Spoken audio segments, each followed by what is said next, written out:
สบายดีมามื้อนี้สิพาพี่น้องมาเฮ็ดแกงเผ็ดไก่แบบสไตล์ง่ายๆเนาะใส่หน่อไม้สำหรับส่วนวิธีเฮ็ดมาตามมาชมกันเบิ่งเลยตั้งหม้อแล้วก็ใส่น้ำมันลงไปประมาณ2บ้วงแกงหลังจากนั้นก็ใส่พริกแกงลงไปสูตรวิธีเฮ็ดพริกแกงนี่ข่อยเฮ็ดให้แล้วเด้อพี่น้องสูตรน้ำหนาข้าวปุ้นนะใส่ประมาณ3บ้วงมักเผ็ดก็เพิ่มเอาเนาะแล้วก็ผัดไปผัดให้พริกแกงมันหอมแล้วก็จึงใส่กะทิลงไปกะทินี่ใส่200มิลลิลิตรเด้อพี่น้องใส่แล้วก็ผัดไปแบบนี้ใส่เทอละน้อยลงไปผู้ใดมักมันมักแบบกะทิหลายๆก็ใส่ลงไปครึ่งลิตรเลยเดี๋ยวหลังจากเฮาผัดให้เครื่องผสมมันเข้ากันดีบัดนี้ก็สิใส่อกไก่ลงไปหรือว่าผักไก่เนาะใส่ครึ่งกิโลผู้ใดอยากใส่ปีกอยากใส่ขาไก่อยากใส่ส่วนใดก็ได้เด้อแล้วก็ผัดให้มันเข้ากันแบบนี้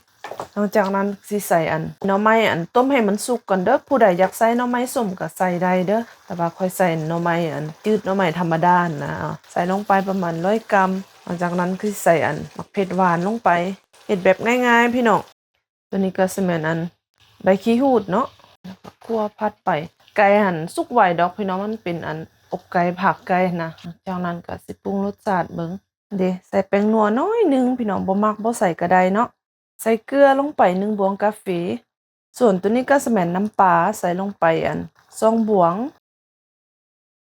อันนี้ก็สิแม่นน้ำตาลตัดรสเนาะใส่1บ้วงกาแฟบ่มักบ่ใส่ก็ได้เด้อผู้ใดมักแบบหวานเข้มข้นก็เพิ่มตามใจเฮามักเนาะเรียบร้อยพี่น้องแกงเผ็ดไก่เฮาพี่น้องปิดไฟเลยบัดนี้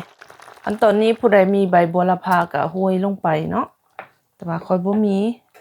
เด้พี่น้องเรียบร้อยพร้อมเสิร์ฟกินกับข้าวเจ้าหรือว่ากินกับประเภทเส้นข้าวปุ้นหรือว่าสิกินกับอีหยังก็แซ่บพี่น้องลองไปเฮ็ดกินเบิ่งเด้อแกงเผ็ดใส่หน่อไม้แซ่บพี่น้องบ่ได้มีอีหยังยุ่งยากเฮ็ดง่ายๆ